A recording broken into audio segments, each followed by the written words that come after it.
Corona के जिस दौर से गुजर रहा है, पूरा इंदौर का जनमानस परेशान है, दुखी है। दुनिया में प्रति 10 लाख 28 लोग संक्रमित होते हैं।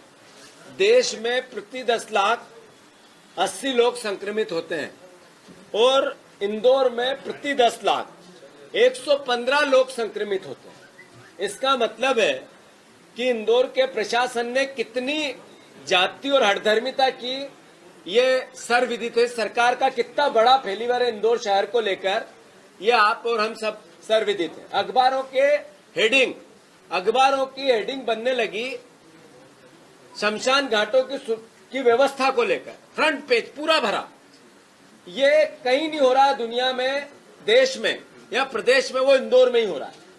आप देखो कि लगभग 550 लोग मृत्यु के गाल में चले गए, लगभग 25,000 के आसपास संक्रमित हो गए, 500 लोग रोज, 500 परिवार रोज संक्रमित कोरोना को लेकर निकल रहे हैं।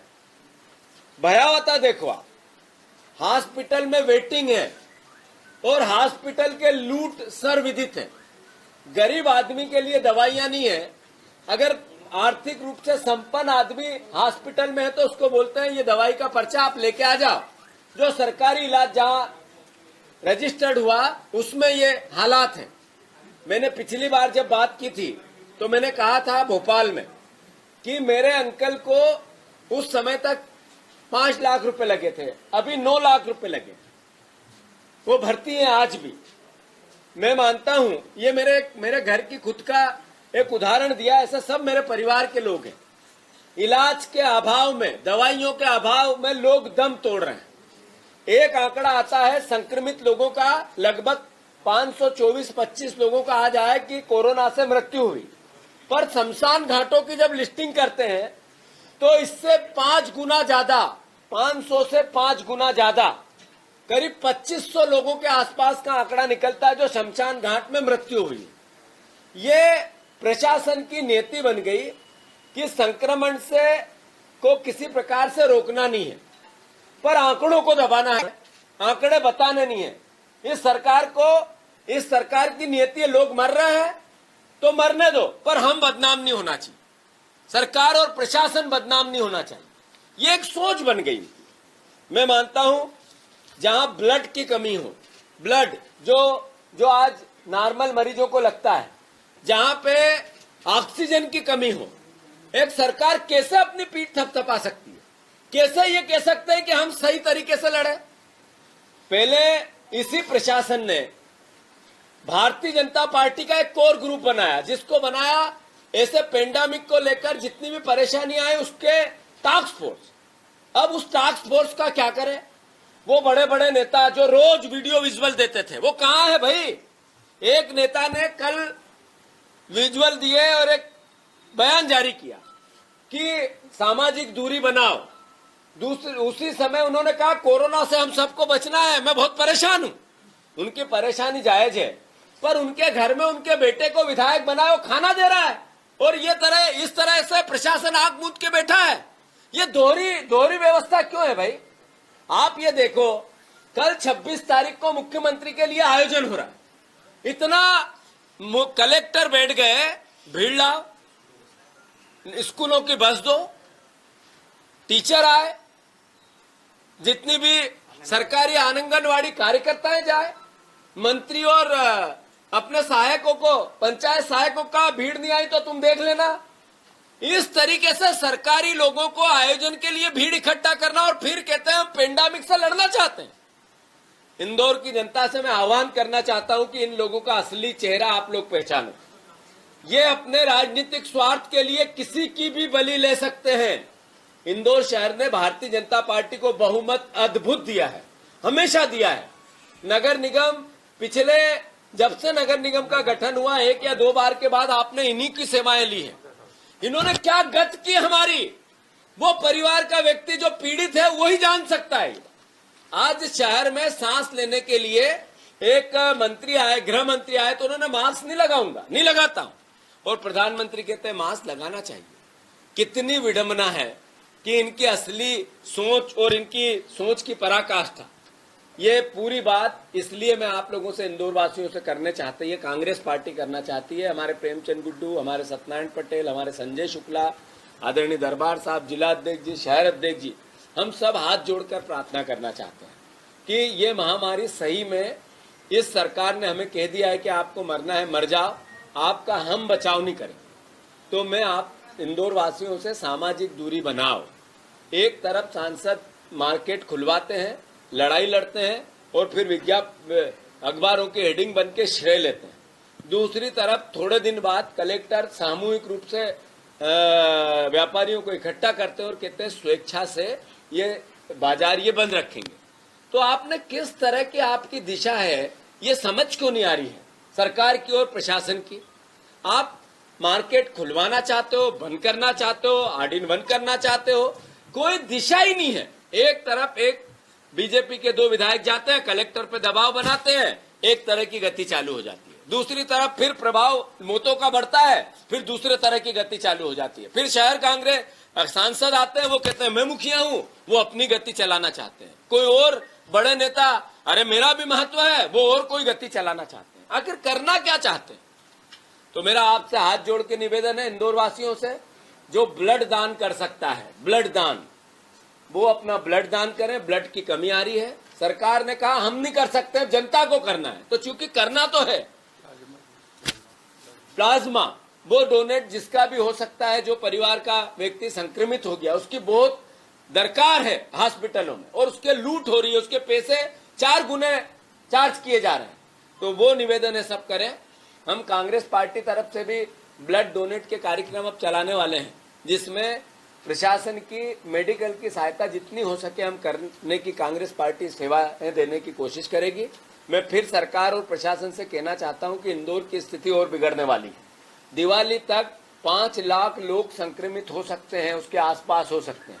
जिस गति से संक्रमण बढ़ रहा है, 500 लोग रोज आ रहे हैं, तो ये वेदना पहले चेत के हम नहीं जागेंगे और फिर बाद में सर पीटेंगे, मैं नहीं मानता हूं कि ये सही है। तो पहली कांग्रेस पार्टी की वेदना, हम प्रशासन का साथ देना चाहते हैं। शहर से दरकार है, शहर वासियों से, कि आप लोग भी अपनी सामाजिक दूरी, इसकी 2 ही गति है आज तक जो पता चली कि सामाजिक दूरी और इम्यूनिटी को ठीक करना, 2 ही तरीके इससे बचाव के। तो उसके जितने भी जतन हो सकते हैं हम सबको करना है।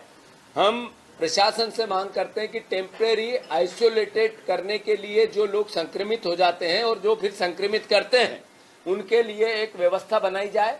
चाहे वो राधा स्वामी आश्रम हो, वहां टेम्परेरी 1001 बेड लगा के, जितने आइसोलेटेड करने की प्रोसेस जो हॉस्पिटल में नहीं जाए, जिनको ऑक्सीजन की आवश्यकता नहीं है, उन लोगों के लिए 14 दिन का क्वारंटाइन सेंटर काटने का एक सेंटर बनाना चाहिए। और प्रशासन ने रिमेट करना चाहिए कि इसको किस तरीके से हम और सही तरीके से करें। कांग्रेस पार्टी प्रशासन का साथ देना चाहती है। दूसरा, किसानों का आज पूरे देश में भारत बंद का आह्वान है, किसान संगठनों का। कांग्रेस पार्टी इसका समर्थन करती। कांग्रेस पार्टी रोड पे आके इस पेंडेमिक में बंद नहीं कराएगी, पर यह जरूर है कि किसानों की जो वेदना है पूरे देश की, मोदी सरकार को जो चुना, उनका एक वादा था, बहुत हुई महंगाई की मार, अब की बार मोदी सरकार, एक वादा था किसानों की आय दुगनी 2022 तक करेंगे, दूसरा वादा। दोनों निस्त नाबूद हो रहे हैं इस कानून से। एक, आपने समर्थन मूल्य को पेश कर दिया एक कानून लाकर, जिसमें स्टॉक की लिमिट घटा दी। जब स्टॉक की लिमिट घटाने का कानून आता है तो अपने आप जब फसल आती है तो स्टॉकिस्ट जो होता है वो मार्केट में अपनी फसलें भेज देता है। इससे उस समय समर्थन मूल्य मिल ही नहीं सकता किसी फसल का। तो मोदी सरकार का ये षड्यंत्र, बार बार आग्रह करने के बाद भी उन्होंने कानून पास कर दिए राज्यसभा और लोकसभा से। कांग्रेस पार्टी इसका विरोध करती है। एक मंडी एक्ट, आज इंदौर की मंडी से आय होती है, उससे इंदौर तहसील के आसपास के गांव में कुछ विकास होता है, चाहे करप्शन कितना हो, तनख्वाहें कितनी देनी पड़े, उसके बाद भी आप हर साल करोड़ों रुपए का विकास होता है और वो पैसा जनहितार्थ जाता है। जब मंडी को आपने कहा बिना टैक्स से आपको माल खरीदना है, यानी इनकम को कुछ नहीं होगी और माल खरीदोगे, तो एक तरह से मंडी एक्ट का सफाया किसानों की हत्या करने जैसा है, जो राज्यों का अधिकार था, जो केंद्र सरकार ने समाप्त किया। मैं मानता हूं मंडी प्राइवेट लोगों को खरीदी की छूट देना, ताकत देना, फिर स्टॉक की लिमिट को घटाना, ये दोनों महंगाई भी बढ़ाएगी और जो समर्थन मूल्य है उसको समाप्त भी करेगी। कांग्रेस पार्टी इसका विरोध करती है। और तीसरा जो सबसे महत्वपूर्ण बात आती है, कारपोरेट एग्रीकल्चर, उससे ठेका प्रथा पे जमीनों को लेना उद्योगपतियों को खेती के लिए, मैं मानता हूं कि ये अपने आप में ये बताता है कि खेती और किसान को समाप्त करना है। उद्योगपति अगर खेती ठेके पे लेने लग गए तो किसानी और वो तो नौकर और मजदूरी के अलावा उसके पास कोई काम नहीं रह जाएगा। हम लगभग किसान नेता हैं, किसान परिवार से आते हैं, खेती करते हैं, अपना परिवार खेती पर निर्भर रहता है। ये राजनीतिक बात नहीं हो सकती। तो मैं इन तीनों कानून का कांग्रेस पार्टी विरोध करती है। और अभी संभाग आयुक्त को पहले चरण में ज्ञापन देना है, फिर लगातार इसका एक कार्यक्रम प्रदेश कांग्रेस कमेटी ने पूरे सबको भेजा है, हर जिले को। तो हर जिलों में उसका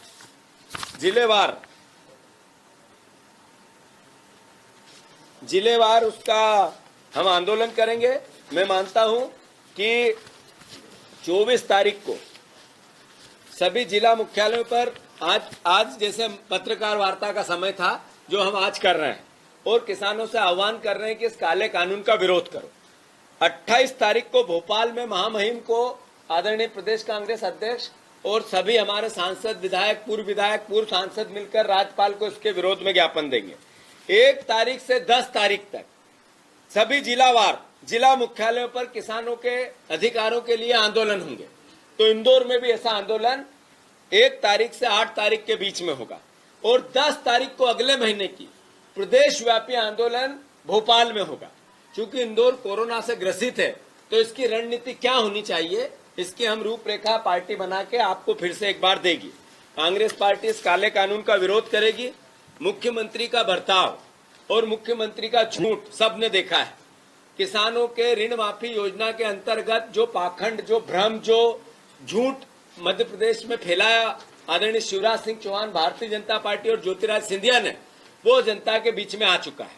मैं मानता हूं कि लगभग 26,94,000 किसानों का ऋण माफ हुआ। इसका उत्तर कमल पटेल ने कृषि मंत्रालय के अंतर्गत दिया। आप लोगों ने पूरे प्रदेश को अवगत कराया कि लगभग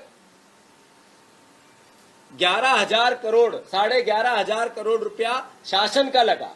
चूंकि ओवरड्यू थे, 2 लाख रुपए तक के ओवरड्यू लोन थे, जो एक तरह से एनपीए ऐसे थे जो वापस आ ही नहीं सकते। तो कमलनाथ जी की चातुर्य था, उनकी बुद्धि थी, उनकी कुशाग्रता थी कि उन्होंने बैंकों से कन्वर्सेशन किया, उनसे एक तरह से बार्गेनिंग किया, और लगभग 17,000 करोड़ का जो ऋण था वो 12,000 करोड़ पे लेके आए। ये भी शासन का 5-7 हजार करोड़ रुपया बचाने का श्रेय अगर किसी को जाता है तो वो भी कमलनाथ जी को जाता है। तो कुल मिला के 17-18 हजार करोड़ रुपए के ऋण 27 लाख के लगभग किसानों का माफ कराया। ये एक स्पष्ट सर्वविदित हो गया।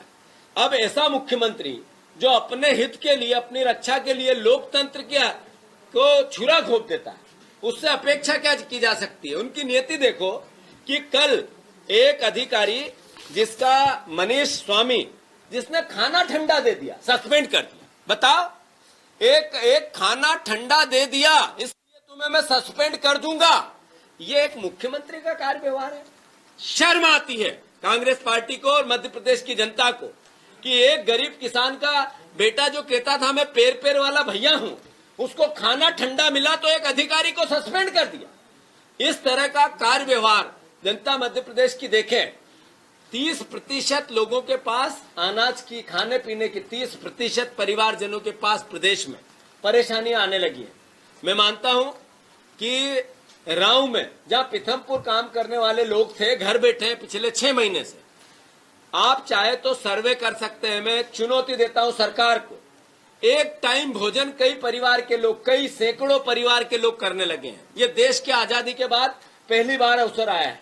एक टाइम भोजन कई परिवार के लोग करने लगे हैं। पिड़वाई का किस्सा अखबारों में देखा, एक दंपत्ति दूध के पैसे नहीं थे तो आत्महत्या कर, ये स्थिति बनने लगी है। मैं मानता हूं सरकार ने सजग होना चाहिए। प्रशासन ने फिर से शासन जनप्रतिनिधियों के साथ मिलकर सार्वजनिक वितरण प्रणाली से राशन वितरण कराने की प्रोसेस करनी चाहिए। कांग्रेस पार्टी इसकी मांग करती है। मैं इन सब बातों के साथ सांवेर में जो आयोजन सरकार प्रशासन और ये हठधर्मी मुख्यमंत्री कर रहे हैं, इसका हम विरोध करते हैं। मैं मानता हूं कि इससे कोरोना और फैलेगा, और कैलाश विजयवर्गीय जी जो बंगाल से वीडियो जारी कर रहे हैं, उनसे आग्रह करता हूं, वो देश के नेता है इंदौर की जनता के कारण। वो सांसद जिसको 4.5 लाख वोटों के लगभग जीता है इस जनता ने, उनसे भी प्रार्थना करता हूं। सुमित्रा महाजन जो यहां लगातार जीतती आई, दलगत राजनीति से ऊपर उनका व्यवहार हम समझते हैं उनका है, वो और तमाम यहां के विधायक भारतीय जनता पार्टी के और कांग्रेस के, हम सब इस भावना के कोरोना से अगर लड़ना है तो ऐसे हठधर्मिता हमें छोड़नी पड़ेगी। जहां तक प्रश्न है शंकर लालवानी जी का, उन्होंने कहा उन्हें अलग से राज्य चाहिए। मैं मानता हूं कि अलग से राज्य मांगना अपने आप में एक तरह से इस भारतीय संविधान को चुनौती देने जैसा है। तो ऐसी उनको इंदौर शहर की जब जनता ने जिताया तो उसमें कोई जात नहीं होती है, जनता ने वोट दिया, तो आप चुन के जनता के वोट से गए। मैं मानता हूं कि आपको देश की संप्रभुता में विश्वास रखना चाहिए, और जो हठधर्मिता आपने करी या जो व्यवहार आपका रहा उस पर आपको माफी मांगना चाहिए। मैं फिर से एक बार आदरणीय प्रेमचंद गुड्डू अगर कोई बात कहना चाहते हैं, शहर कांग्रेस अध्यक्ष जी, कोई बात शहर के संबंध में संजय भैया बात करना तो जैसा भी हो, तो आप एक बार कोई को भी बात करनी, सत्तू भैया कोई बोलना हो तो बोलो, एक बार फिर प्रश्न उत्तर ही करें, किसी को बात करनी हो तो कर ले। तुम बोलो, तुम बोलो, बोलो गुड्डू भैया, बोल दो इस बार, तो सांवेर वाला दो। साथियों,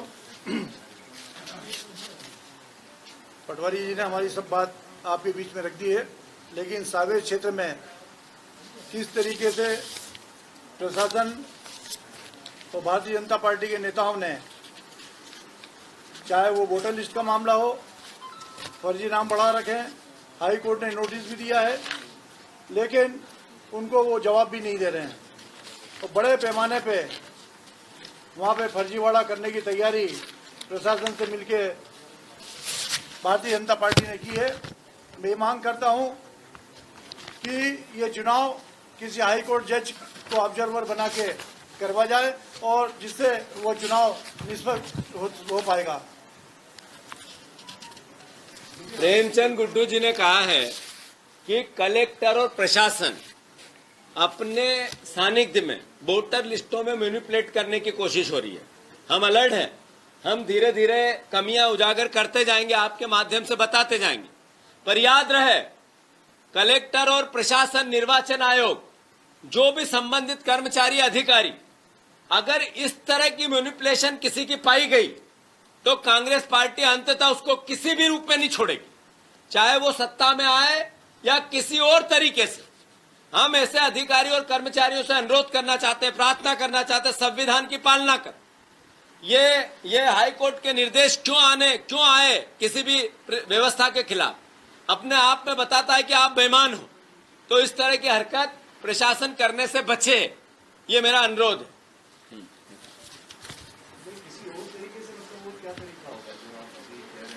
आंदोलन लोकतांत्रिक तरीके, आपके विधानसभा क्षेत्र में किसानों को जो कर्जे माफ हुए हैं उसमें बताया जा रहा है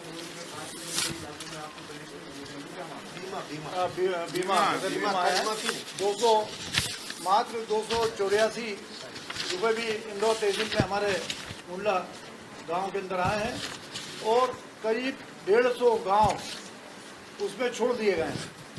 हम ये मांग कर रहे हैं कि जिस तरीके से मुख्यमंत्री शिवराज सिंह जी चौहान ने गए साल फसल के लिए 40,000 रुपये हेक्टर देने की बात की थी, मांग की थी, उसी तरीके से वो मुख्यमंत्री हो गए हैं। किसानों को 40,000 रुपये हेक्टर के हिसाब से किसानों को मुआवजा दें, और सरकार उसे तत्काल ये पैसे रिलीज करें।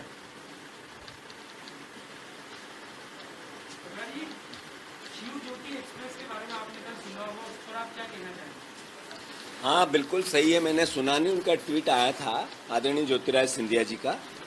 शिव ज्योति एक्सप्रेस ने मध्य प्रदेश के लोकतंत्र की हत्या की है।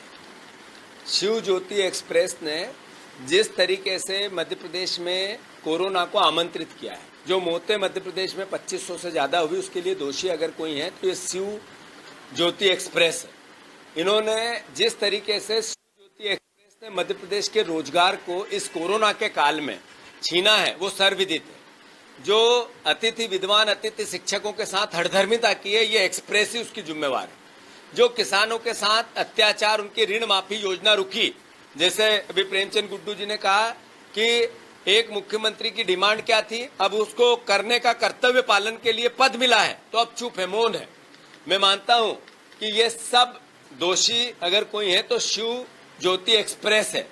वो माधव मोती एक्सप्रेस थी, वो विकास की पथ प्रदर्शक थी, ये विनाश की पथ प्रदर्शक है। तो शिव ज्योति विनाश पथ प्रदर्शक एक एक्सप्रेस आई है मध्य प्रदेश में, ये चली जाएगी।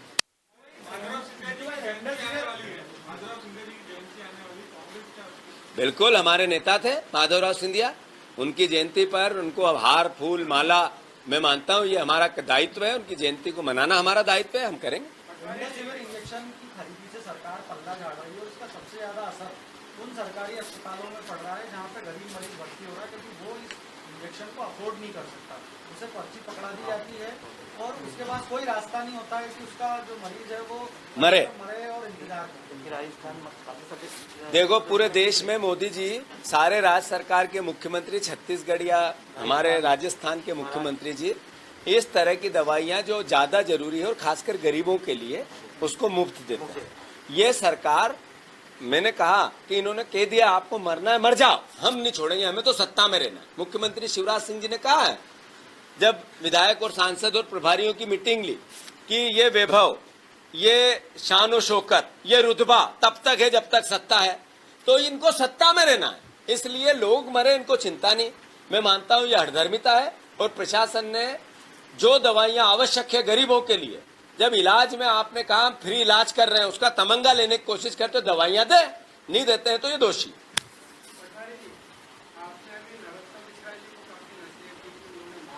बिल्कुल, दो बातें हैं। कमलनाथ जी हमेशा मास्क लगाते हैं, जब वो, मैं आप कहे तो बता दूंगा, पर विषय ये नहीं है। विषय ये है कि वो हमेशा मास्क के समर्थक रहे। मास्क लगाओ, दूरी बनाओ। कमलनाथ जी इस भावना को जीते हैं और हमें भी उसके निर्देश देते हैं, जब भी तो हमने लगाया। चलो आगे, एक प्रश्न का तो उत्तर हो गया। मुख्यमंत्री इंदौर में थे, उन्होंने संबल योजना बंद करने का आरोप लगाया, साथ ही उन्होंने मुझसे ये कहा कि खजाना खाली रखे गए और मुखियों की बात करते हैं कि कर्जा लाने से क्या प्रदेश को कर्जे की तरफ बढ़ा रही है सरकार। दो बातें हैं, एक तो बार बार ये कहना है कि संबल योजना समाप्त कर दी। संबल योजना का नाम नया सवेरा योजना था। 2017-18 या 18-19 और 2019 से आज तक जो, और फिर 17-18 जब शिवराज सिंह जी मुख्यमंत्री थे, 17-18 में संबल योजना में कितना पैसा खर्च हुआ था और 18-19 में कितना खर्च हुआ, और बचे हुए जब ये मुख्यमंत्री बने तब कितना खर्च हुआ। इसमें संबल योजना का सिर्फ नाम बदला गया था, नया सवेरा किया गया था।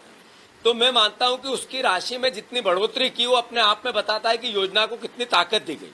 मुख्यमंत्री जैसे 21,000 योजनाएं झूठी उनकी पड़ी हुई है, वैसे ही फिर झूठ बोल के जीतना चाहते हैं, तो इनका झूठ हर वक्त सामने आता है। अब और आने वाले समय में और लाएंगे।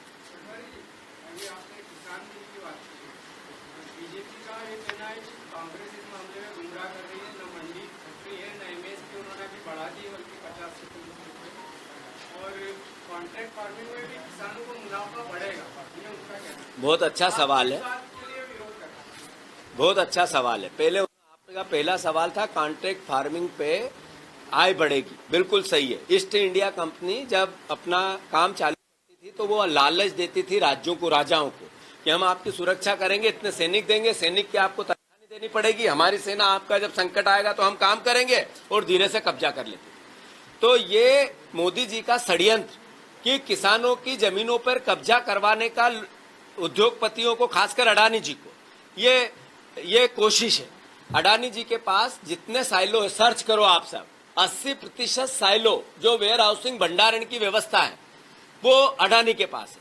जितने पोर्ट है देश भर में जितने पोर्ट है जहां से जहाज से आवक जावक होती है खाद्यान्न पदार्थों की, 80% अडानी जी के पास है। अब अडानी जी को मोदी जी चाहते हैं, आरोप है हमारा, अडानी जी को वो कैसे भी मंडी का एक्ट लाके उनकी प्राइवेट मंडियां डलवा दे। फिर खाद्यान्न पर उनकी पूरी एक तरह से मोनोपोली चालू हो जाए।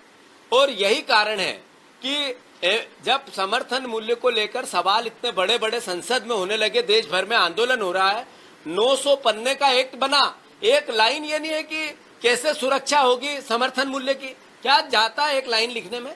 इनकी नियत ठीक होती तो सही होता।